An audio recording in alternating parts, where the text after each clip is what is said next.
So I'm going to talk about a very exciting new feature for OCaml tooling, which is not only coming soon, but is already available. So this is project-wide occurrences, and it's still a progress report because there are a lot of improvements to do from where we are now. So first, I just want to remind you what are the tools that are involved in OCaml toolings. And it starts very low. It starts with the OCaml compiler and build systems, whose mission is to, of course, write the build of the necessary artifact and provide enough information for downstream tools to actually give you interesting facts about your code. And most of the time, complex features require modification at that level.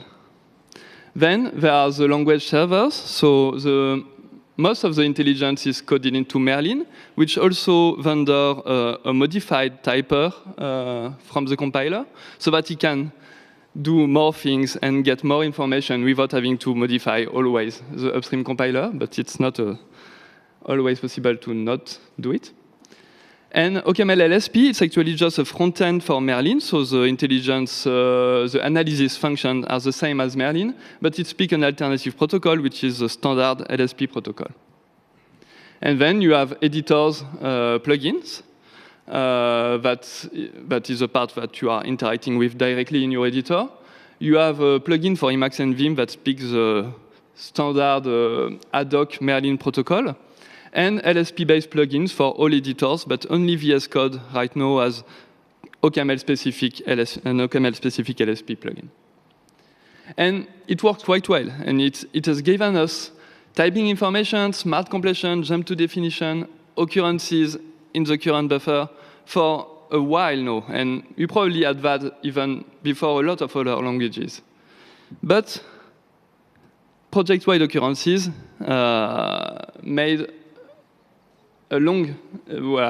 required a longer time to come, and it's because it's a quite hard feature to add to retrofit to OCaml, and it required a lot of changes to the compiler, which started a lot of years ago with having a work to correctly identify precise definition in the compiler with unique identifiers, and more recently a robust way to actually know what is the definition of that thing in my code, which is a complex problem in OCaml because of the complexity of and the flexibility of the module system. But now we have these tools, so we can continue building on them.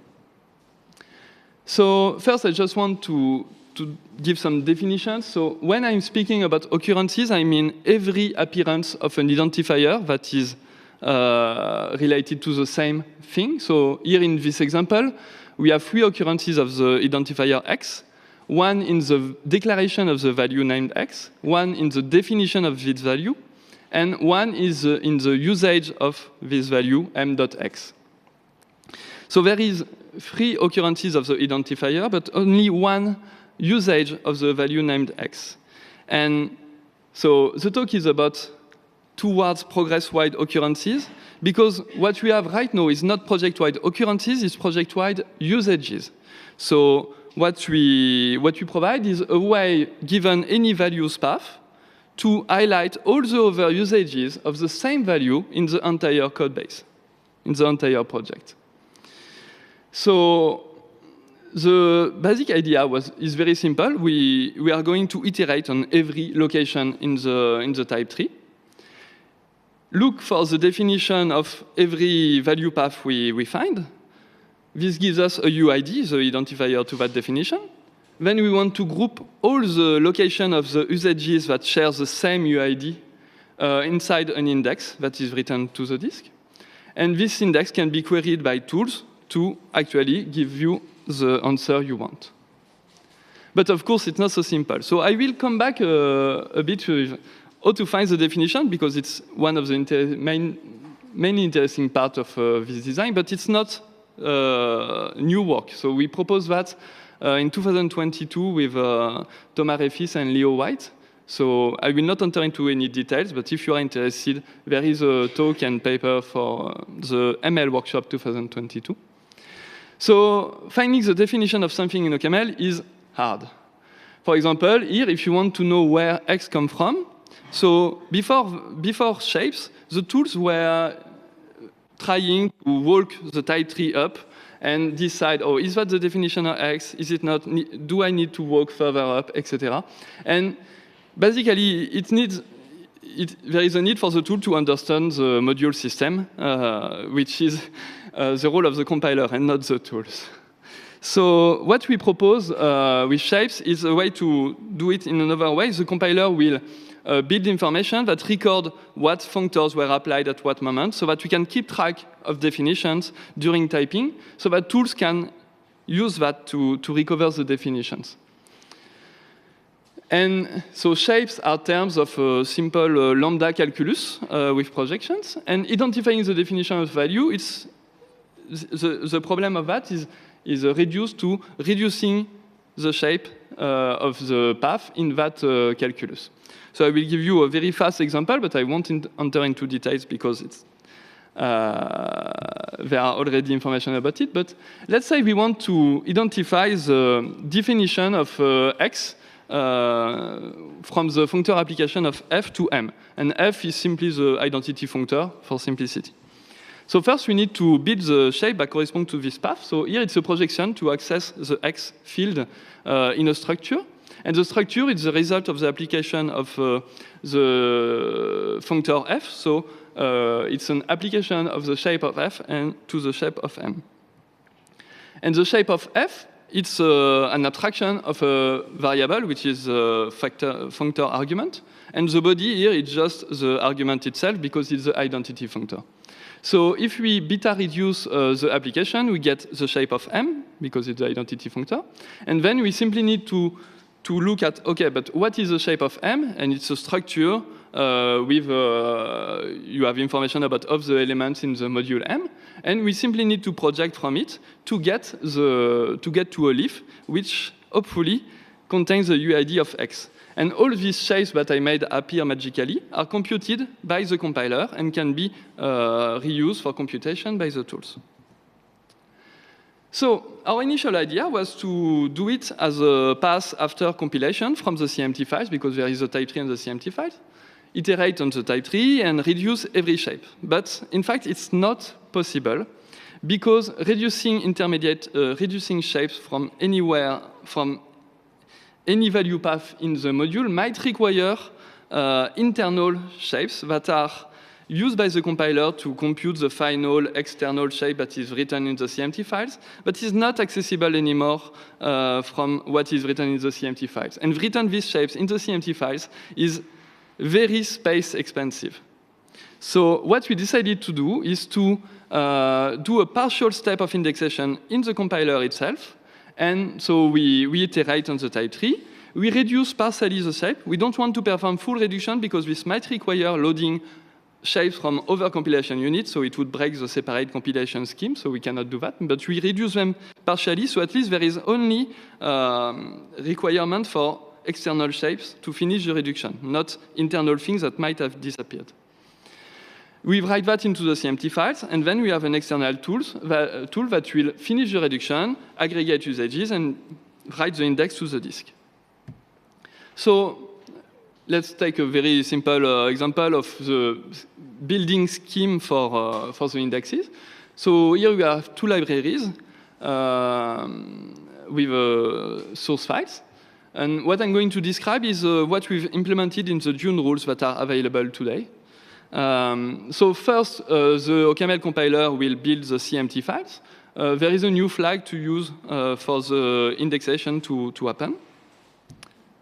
Then we use a new external tool, which name is OCaml index, and it will take the CMT files you give it, finish the reduction of every partial shapes it might encounter, and write the final index, which is just a map from UID to list of locations.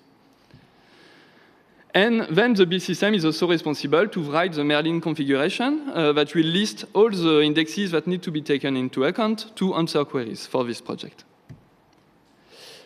All this can be done by building this new index, new alias, which is OCaml index. So then, when you query for value, you have the cursor on the value path in your code, and you query for occurrences. Merlin or LSP, Merlin via LSP, will first identify what is under the cursor, build the shape that corresponds to that path, reduce it, it obtains a UID, then it can load external indexes to get all the corresponding usage of the same UID in the project, and it will also index the current buffer in real time to get the latest version of it, because we cannot rely on file system artifact for the current buffer, and it will return all these locations. So this is available right now with all the latest version of everything, so you need OCaml 5.2 to use it. And I will try to do a demo that will obviously work. So I have here I have only release version of tools. It's not a preview or anything. It's really what you can get if you have everything at a good value. Is the size large enough? So first, I'm going to start from 0. So it's Merlin code base, and then I will build the index, and I can build it in watch mode, and it will build anything that I need to work on my code. And each time I modify a source file, it will rebuild the index. So you're sure that the index is up to date when you query for occurrences. The warnings are from Merlin custom parser, which are not related to this. So now that it's built, I can open the source file. It's really, I don't have mirroring. Oh, it's here. And I can look for things. So let's, for example, locate from string. So it's not, it's an example with not a lot of occurrences, but you see that I not only have result in the current buffer, but in the entire Merlin project. So maybe something that is more pervasive. So logger dot. Okay, here I have all the calls to the logger. So there is a bit more across the code base, and I can navigate to them, of course, etc., etc. It also works for types, for constructors, and for modules. But for modules, it will only show you the direct usages of modules. So modules that appear in path so far are not supported because there is not enough locations stored in the long ident in the compiler for us to do it in a sane way. So yeah, here are all the usage of hashtable.create. So I guess that's useful to know. In fact, it's a really, it's really enjoyable to navigate your code base using this tool. So it's a great way to rediscover things. Here, just another example is a Dune code base. And for example, it can be very useful to know what are all the rules that are added to the context. So you can grab for them and get all the results. So yes, and yes, I wanted just a last one, but I don't see very well. But just it also works with very fastly with things that have a lot of occurrences. It's really efficient and useful. So I really encourage you to try it and report, of course, any issue you might encounter. So what we have right now, it's already a very powerful navigation tool. We have project-wide usages. It's a great way to analyze your code base, to look for specific things, or just enjoy jumping around aimlessly into your tree. It also works, as I said, for modules, but only direct usages, types, constructor, and labels. And we are already working on multiple improvements. So there are some issues with interface files because the UID in the compiler were not actually unique. Inside the compilation unit, there was the same for interfaces and implementation, so it makes it hard to guess who is who. But this is already merged and will be ready for 5.3. Also, here the build system, the OCaml index alias, it will build everything in your project, but maybe that's not always what you want. So we want to provide more fine-grained way to have occurrences in part of your project. And we are still missing a lot of information for project-wide renaming, which is the next big step for this project. For example, in this example, we have a module type and 2 modules that implement this signature. If you ask for the usage of m.x, you will only get usages of m.x, because the definition of m.x is the one in the module, the implementation of the module m. But if you want to rename the identifier x, it's not enough to rename these occurrences, because you also want to rename the declaration in the module type, and then you want to rename all the other definitions that share the same declaration, and then you want to rename all the usages of all these definitions that share the same declaration. So for that, again, we need more information for the compiler. The compiler knows everything during module inclusion checks. So there is a PR open that might land soon or later, the sooner the better. That will allow us to keep that information, which is known at the time of checking inclusion between modules, so that tools can use it, and it will also improve a lot the story with jumping from MLE to ML and other things like that. So it's really useful information to have, and it should allow us to get quite thorough renaming. And yes, try it. And report issues.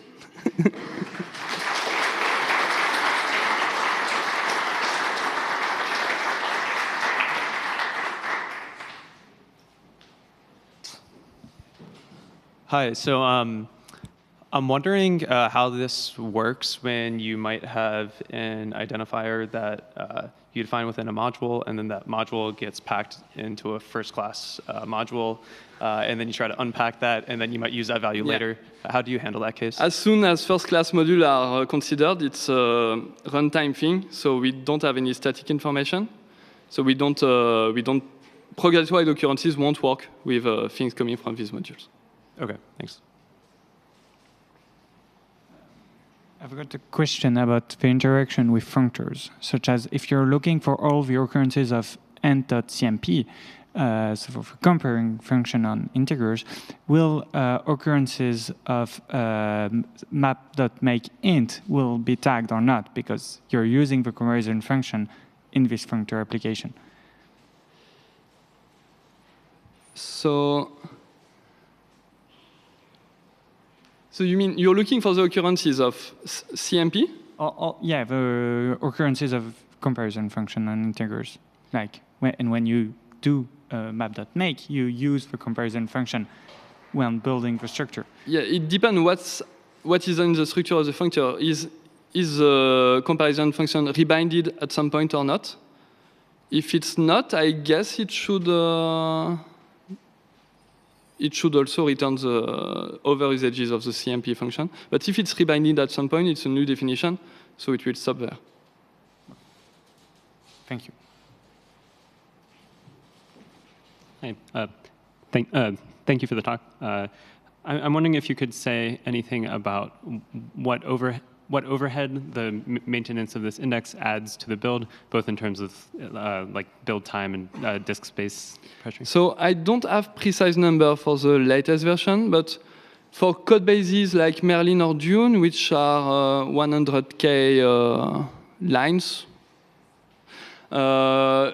for me it adds it adds a bit of overhead, but I'm still able to run it in watch mode, edit my code, and iterate as fast as before without real issues. So some issue might appear, and we want to optimize that. So there is a lot of opportunities for optimization. It's really, we did the simple thing that works right now.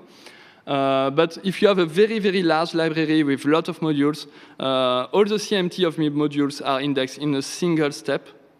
So that plays badly with parallel thing. So we hope to optimize that, and I think it's one of the last very expensive thing we do. And querying is very fast. So far, I've never had a long query. Okay, thank you. Hi, thank. You have the next speaker. Well, you. Go on. Hi, thanks for the talk. I have a technical question about the renaming. So it seems that you need probably more information to avoid accidental unintended shadowing. So I wonder how you did that. So that's not decided yet. We discussed it a bit with few people. At some point, we thought that maybe listening for warnings of unused values could help us, but then you can also bypass that. So it will be a tricky issue. But anyway, I think we will need to load every source file and to type it to get syntactic things right, like puning or things like that, if you want not to break the syntax. So we will probably try to add some checks for shadowing, but we don't have a definitive plan for that yet. And it's probable that in the first version, the feature will be use it at your own risk. It's a great tool for refactoring, but maybe we can warn about places that are suspicious so that you can check them later. There is no definitive answer for that. Thank you.